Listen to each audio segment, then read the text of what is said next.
Okay, good day, everyone. No, so today we're going to have this topic, no effects of environment on the life cycle of organisms. So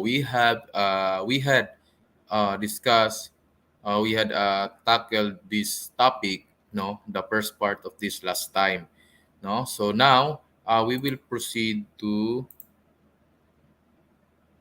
the effects of environmental factors on the life cycle of organisms, no, such as the light, water, soil, temperature, no, environmental contaminations and competitions affect how individuals will develop and complete their life cycle. So we will start here, no, in the second. This is now a second part. Okay, light. No, so light is a significant environmental factor for the development of an organism. No, so it is very ang light di ay significant siya environmental factor for a development of an organism. No, it lies on the fact that all organisms are dependent on sunlight as a source of energy, even us. No, so we need light. Okay, most especially plants depend on sunlight for preparing its food and release of oxygen in the process known as photosynthesis, thus making it a very important factor to considering during development in completing its life cycle. So those plants, no, they need sunlight, no, for their food, no. So they need sunlight. Plants need sunlight in preparation for their food and for their also the development. And also those plants, di ba, ginakaon man na sa mga animals, di ba? So nakadepende po sila ana. And then also animals, no, they need sunlight, no, for them to grow, no, for them to have to to develop, no. Next, no, temperature. No, temperature varies seasonally and it also decreases from the equator towards the poles. Temperature of a certain habitat such as thermal spring or pools dictates what type of organism can be present. So, different areas with different temperature. Okay, so it also affect the living of organisms in different areas. No, for examples, in equator, grabe kay kainit diha. So there are animals or there are organisms, plants could not survive, no, in that kind of habitat. But there are also habitat nga para pud sa ilaha. Okay, on its effect on life cycle of organisms, temperature can affect the chemical processes happening within the organisms. It can affect the reproduction in some species of lizards by dictating its sex.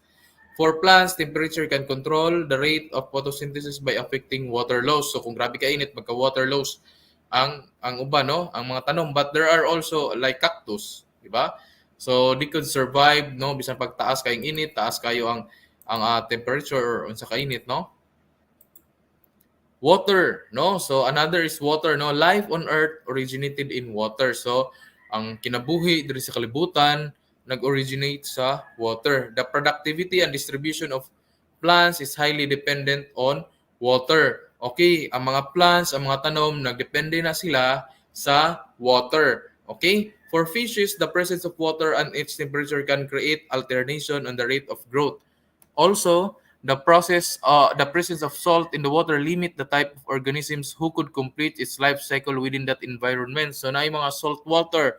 Okay, in salt water, there are species who could survive in that area or who could survive in that type of environment. No, perfect example for this is the migration of salmon during spawning. Salmon only migrate twice during their lifespan. First, these fish travel from the freshwater river where they were born to the ocean. When they reach adulthood, salmon returns to their original habitat to lay their eggs. So ingon ana ang ilahang life cycle sa salmon, okay? So na ay mga transition ba they have to migrate, no, mag-migrate sila for their production for their to reproduce.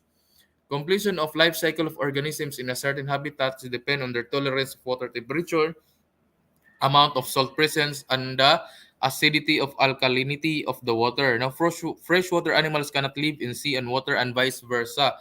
So, na mga animals, no, mga water animals or living in water animals who could not live into salt water, no, dili sila ka survive dito.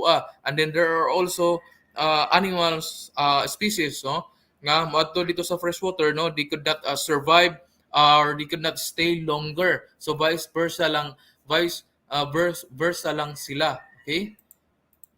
Next no soil, no? Kining soil, no? Very important gini sa sa mga animals or sa mga organisms, no?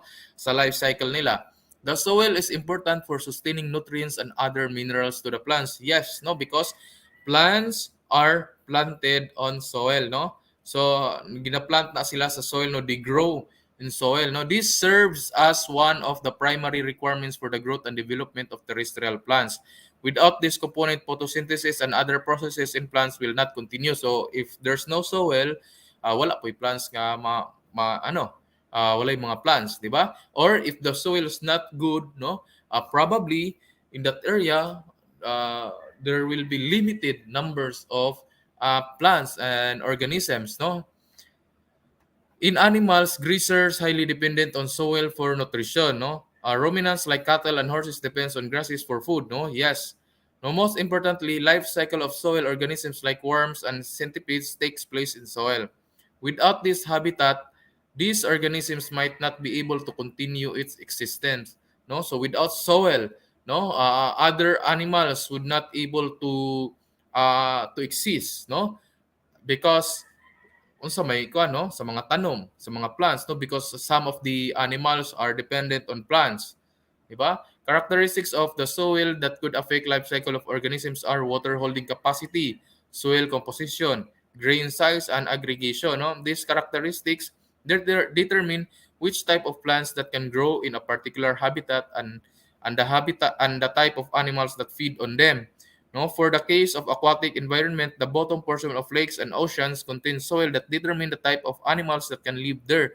Okay, so magdepend ang soil, no, if there's a soil there, it will depend, no, on what kinds or what types of plants or plants could be planted in that area or could grow in that area, and then kung unsa to ng mga tanom ang turok didto and then magdepende po na siya sa mga animals nga maka-survive diha, because not all animals um are able, no, to live, no, to live in that certain habitat, no. Kung example kana dia puro lang mangga, okay, so not all animals could live in that, no. Or for example, diha nga soil, walay mga sagbos, so of course, no, puro ra mga lubi, buhanginon. So of course, no, other animals could not survive, no, living in that kind of area with that kind of soil.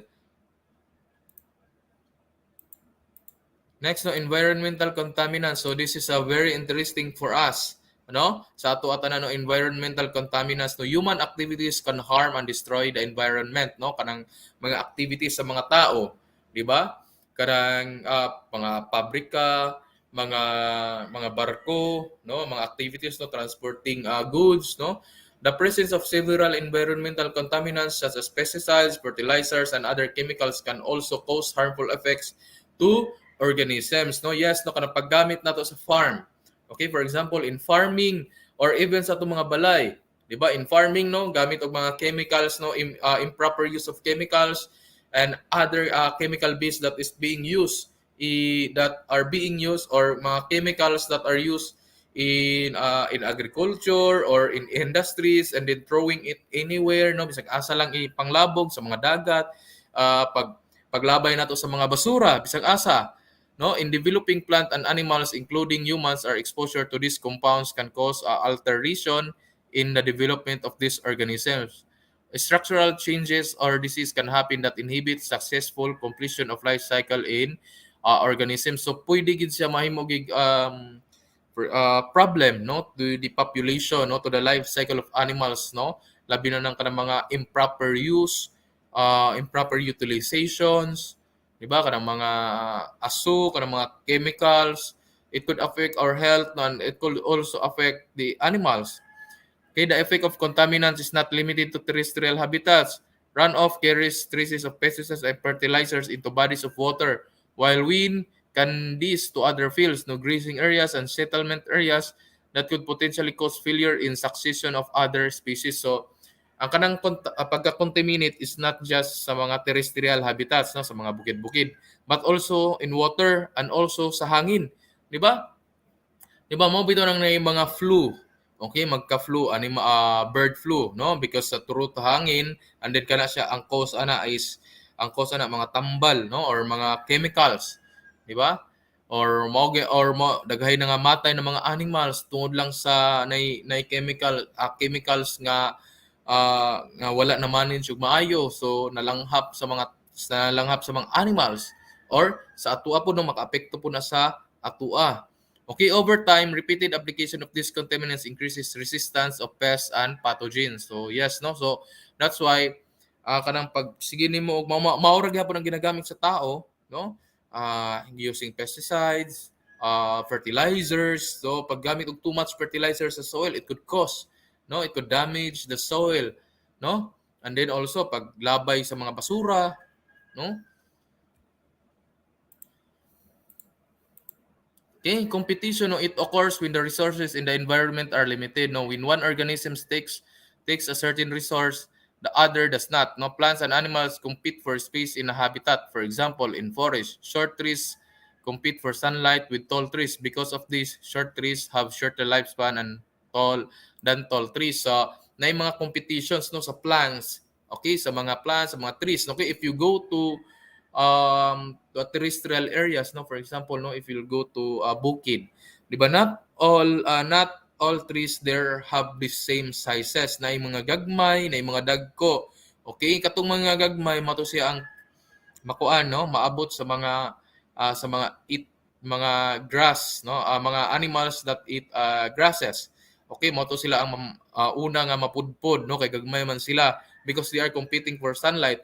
And then kato sila ng mga tanom, di wala na sila kakuha kay sunlight kay natabunan na sila. And then also sa mga organisms, animals, no, nga mag-compete, no, in hunting food, di ba? So pag limited ng resources, no, they have to decide, di ba?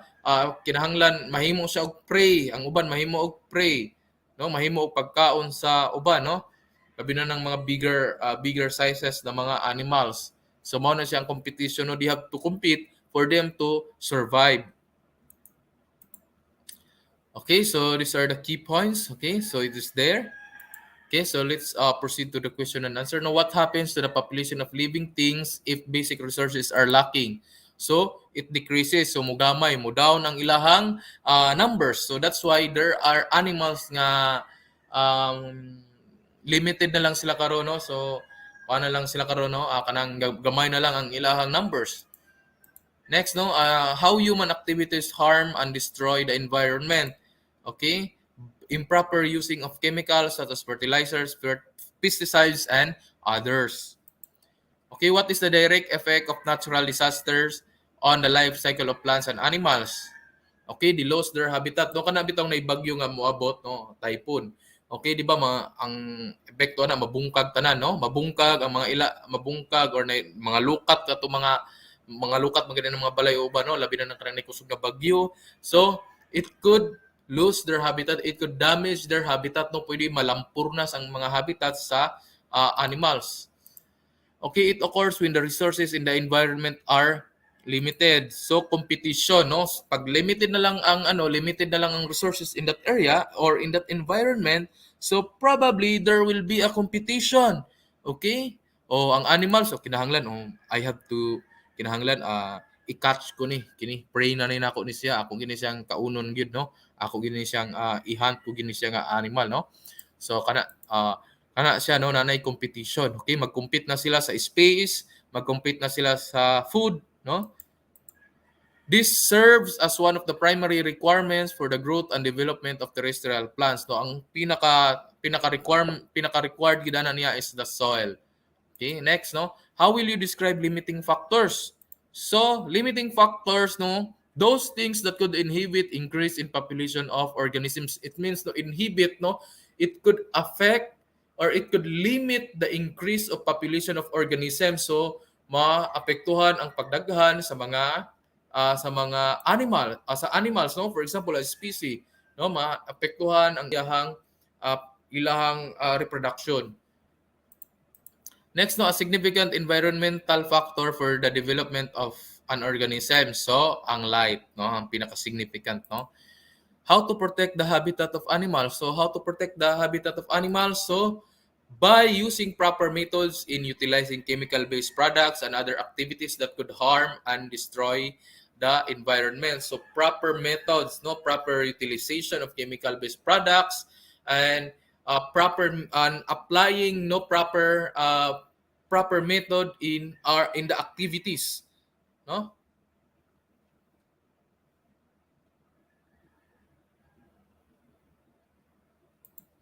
Next, no, how will you help the animals living in water to increase their population? No, avoid throwing chemicals and dynamite that may cause destruction to their homes. No, because there are fishermen. No, wala na nakaroon. No, because it is now regulated and they are our government is very strict in implementing the proper way of fishing. So sa una, daghan na yung mga maggamit og dynamite because for them, no, it's easy, but it could cause the loss of habitat. It could damage the coral reefs, the homes of those species living marine, no, marine species, no. It could damage their life, no. So mo na siya dapat avoid kini pong paglabay po natong mga basura, mga oil spills, no, those things could affect the life of the animals, no, living in water. How do epidemic disease affect the life cycle of animals? No, it kills the animals affected. No, so kana siya. So those are the things that we learned today, and thank you for no, thank you for joining no in this live session, and God bless everyone.